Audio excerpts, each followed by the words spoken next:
গল্প পিয়নের আসরে সবাইকে স্বাগত জানিয়ে শুরু করছি আজকের গল্পের আসর। আজ শোনাবো শীর্ষেন্দু মুখোপাধ্যায়ের লেখা গল্প বাজার দর।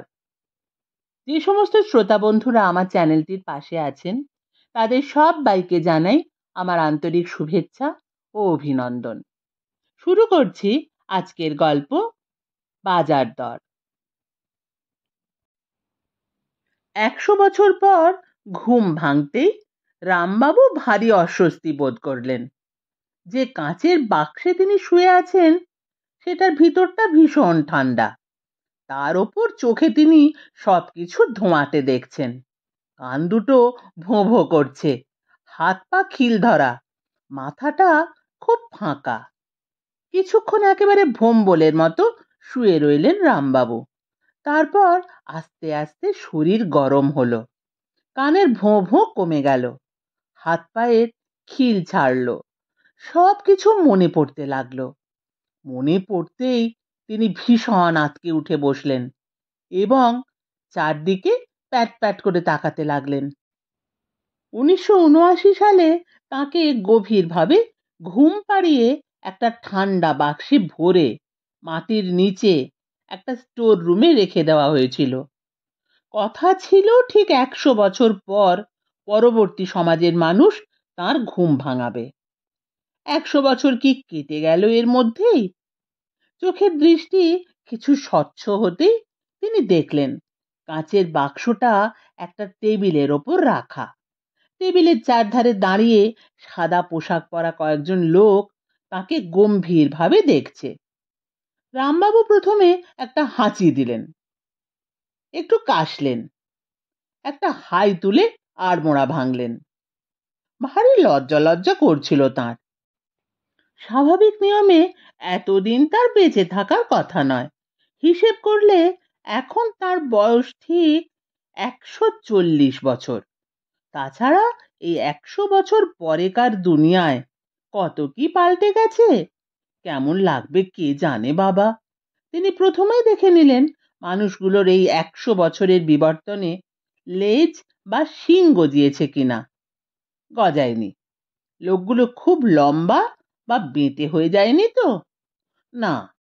লোকগুলো ভালো না খারাপ বোঝা যাচ্ছে না, তবে সবচেয়ে বেশি যে জিনিসটা তার জানতে ইচ্ছে করছিল সেটা হলো বাজার দর। এখন চাল কত করে কিলো, আলু কত, মাছ কত, পালং, কপি, কড়াইশুঁটি বা কিরকম।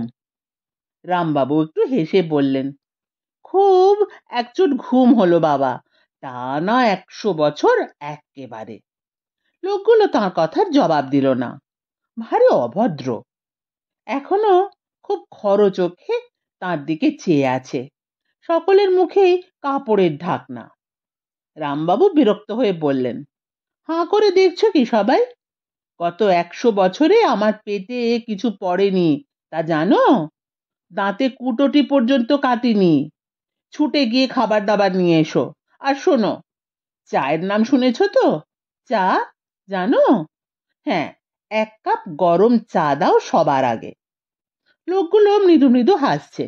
রামবাবু ভাবলেন, এরা বোধহয় বাংলা ভাষা বোঝে না। তারা দোষ কি? 100 বছরে ভাষারও কত পরিবর্তন হয়ে থাকবে। এখনকার বাংলা ভাষা হয়তো চীনে ভাষার মতোই দুর্বোধ।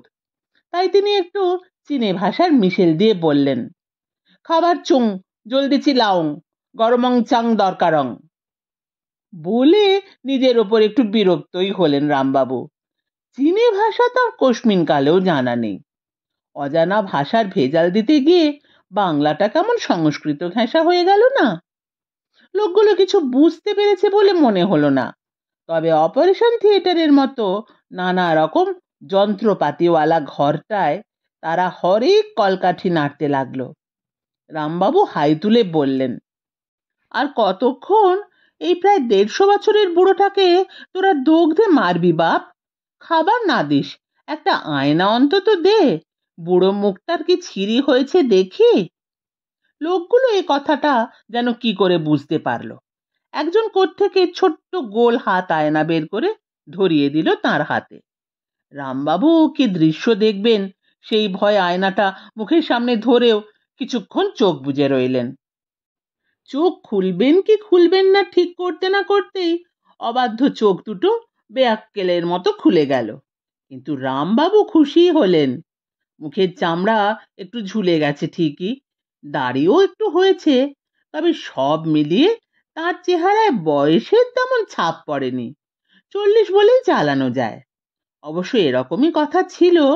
কাঁচের বাক্সে যন্ত্রপাতি লাগিয়ে তাকে এমন ভাবেই রাখা হয়েছিল যাতে তার শরীরে অতি মৃদু হৃদস্পন্দন হয়, অতি মৃদু গতিতে রক্ত চলাচল করে, অতি মৃদু শ্বাস প্রশ্বাস চলে এবং শরীরের ক্ষয়ক্ষতি নগণ্য মাত্রায় ঘটে। এই 100 বছর আসলে তিনি ছিলেন মৃত, কাজেই শরীরটার বয়স বাড়েনি। একটা লোক তার বাঁ হাতটা বাগিয়ে ধরে ইঞ্জেকশন দিচ্ছে।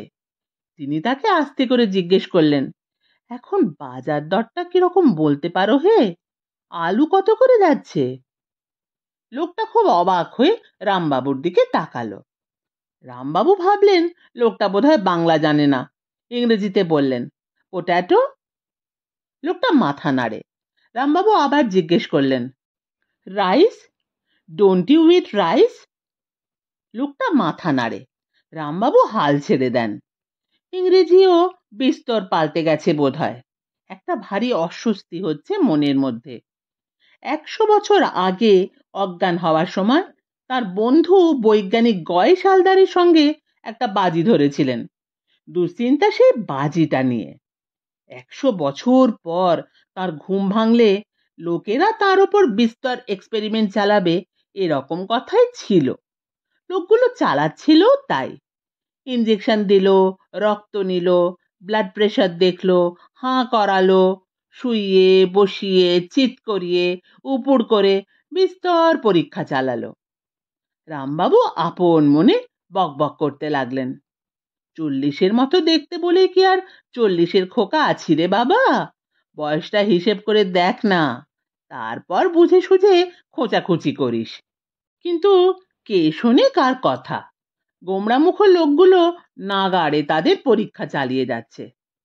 হঠাৎ রামবাবুর নিজের পরিবারের কথা মনে পড়ল। এতক্ষণ পড়েনি কেন সেটাই আশ্চর্য। 100 বছর আগে অজ্ঞান হওয়ার সময় তার স্ত্রী বেঁচে ছিলেন, 2 ছেলে আর 4টে মেয়ে ছিল। মাথার ওপর বুড়ো বাপ মা, 3 ভাই আর 7 বোনও ছিল। এই 100 বছরে তাদের কারোরই আর বেঁচে থাকার কথা নয়। ভাবতেই হাউ হাউ করে কেঁদে উঠলেন রামবাবু। চোখ দিয়ে জল গড়াতে লাগলো। একটা লোক তাড়াতাড়ি একটা টেস্ট টিউবে সেই চোখের জল ধরে রাখলো। তবে শোকটা খুব বেশিক্ষণ রইল না রামবাবুর। আত্মীয় স্বজনরা এতকাল বেঁচে থাকলে খুনখুনে বুড়ো বুড়ি হয়ে যেত সব, সেটাও ভালো দেখাতো না। তিনি লোকগুলোর দিকে তাকিয়ে বললেন, আমার বউ বাচ্চারা এতকাল বেঁচে নেই জানি, কিন্তু নাতিপুতি বা তস্য পুত্র পৌত্রাদি কে আছে জানো? একটু খবর দেবে তাদের। একটা কিম্ভূত এক্সরে মেশিনে তাকে ঝাঁঝরা করছিল লোকগুলো, পাত্তাও দিল না। তবে তারা চটপট যন্ত্রপাতি গুটোচ্ছিল। রামবাবুর মনে হলো পরীক্ষা আপাতত শেষ হয়েছে। তিনি মটকা মেরে পড়ে রইলেন। লোকগুলো কোনো সম্ভাষণ না জানিয়েই বেরিয়ে গেল। রামবাবু শুয়ে শুয়ে চোখ পিটপিট করতে লাগলেন। 100 বছরে বাইরের দুনিয়াটার কতটা পরিবর্তন হয়েছে তা বুঝবার উপায় নেই এখান থেকে। এ ঘরে নিরেট দেওয়াল আর যন্ত্রপাতি, একটা পুরো দরজা আছে বটে, কিন্তু তার ওপাশে একটা করিডোর। বাইরে হয়তো এখন তুষার যুগ চলছে, সূর্য হয়তো নিভু নিভু হয়ে এসেছে, মানুষ হয়তো এখন বিজ্ঞানের বলে শূন্যে হাঁটে, জিনিসপত্রের দাম হয়তো 100 গুণ করে বেড়েছে, হয়তো। রামবাবু শুয়ে শুয়ে কিছুক্ষণ ঠ্যাং নাচালেন, তারপর দু উত্তর বলে উঠে পড়লেন। ঘুরে ঘুরে ঘরের যন্ত্রপাতিগুলো দেখতে লাগলেন।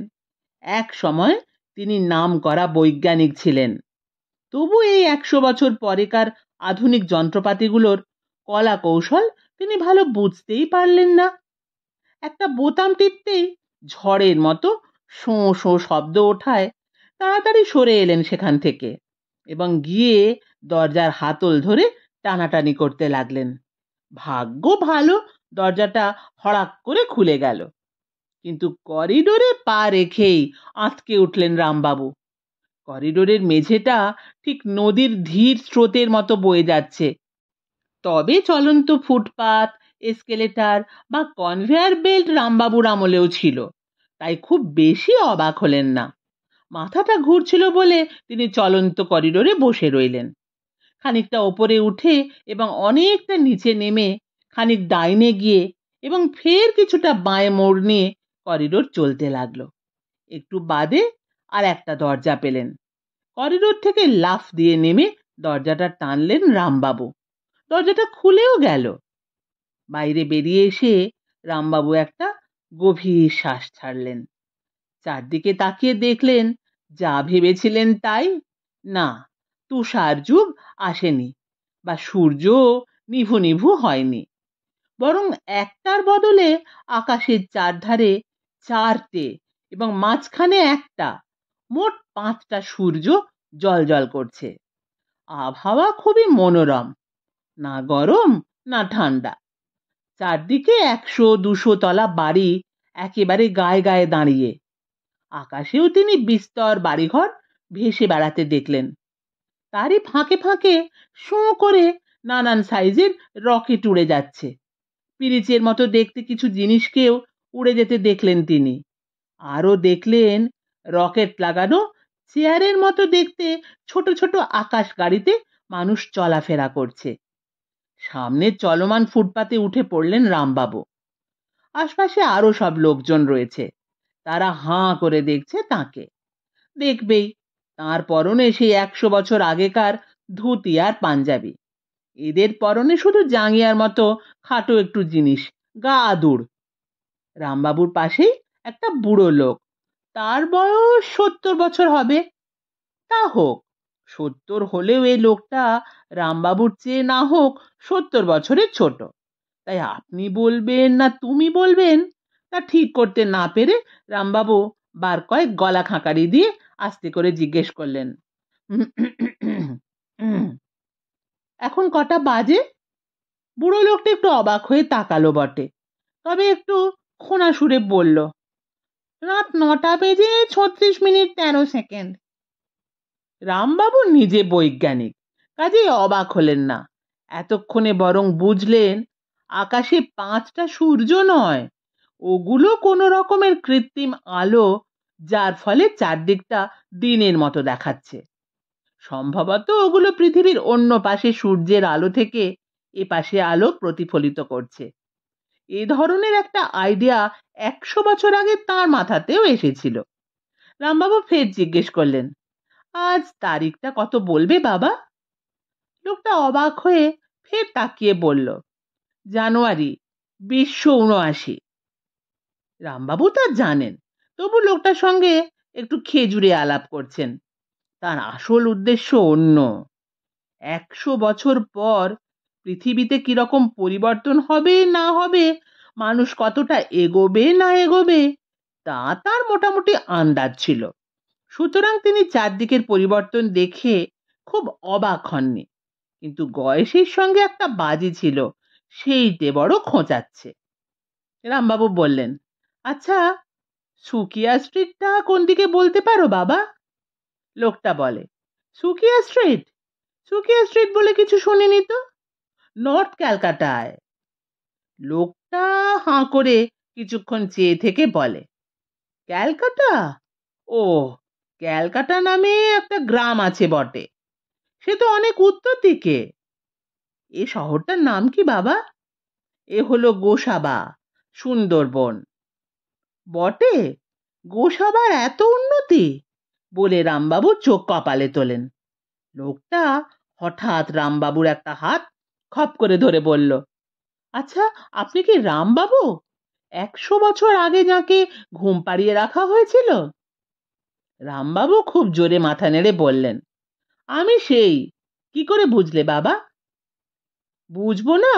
আপনার ঘুমন্ত মুখের ছবি যে প্রায় টেলিভিশনে দেখানো হয়, খবরের কাগজেও বেরোয়। তাই বুঝি? বলে খুব হাসলেন রামবাবু। বললেন, তা কলকাতার কি হলো বলতে পারো বাবা?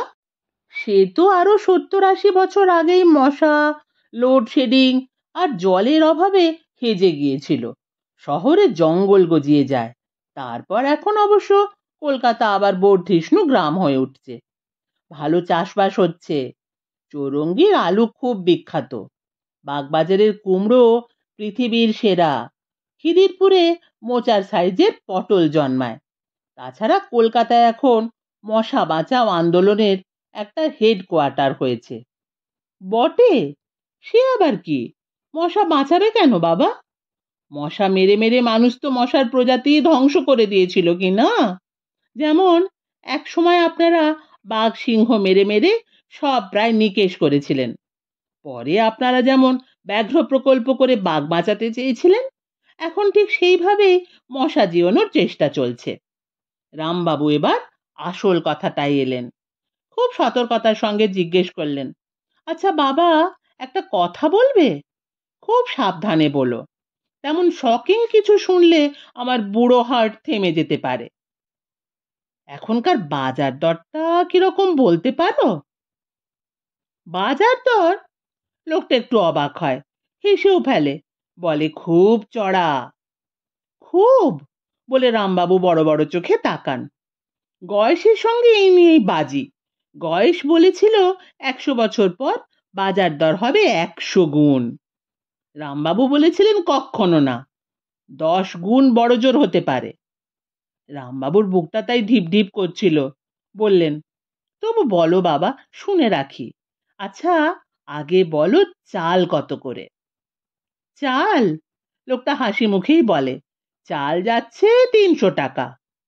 রামবাবু শখটা সামলাতে পারলেন না, চোখ উল্টে ফেললেন, হাত পা কাঠ হয়ে গেল, ভিড়মি খেয়ে পড়ে যাচ্ছিলেন। এমন সময় লোকটা বলল, কিলো নয়, কিলো নয়, কুইন্টাল। রামবাবু আবার সিধে হয়ে দাঁড়িয়ে একটা শ্বাস ছাড়লেন। আর যা হোক তা হোক, বাজার দরটা ঠিক আছে। শুনছিলেন শীর্ষেন্দু মুখোপাধ্যায়ের লেখা গল্প বাজার দর। কেমন লাগলো কমেন্ট করে জানাবেন। ফিরে আসছি আবার কোনো নতুন গল্প নিয়ে।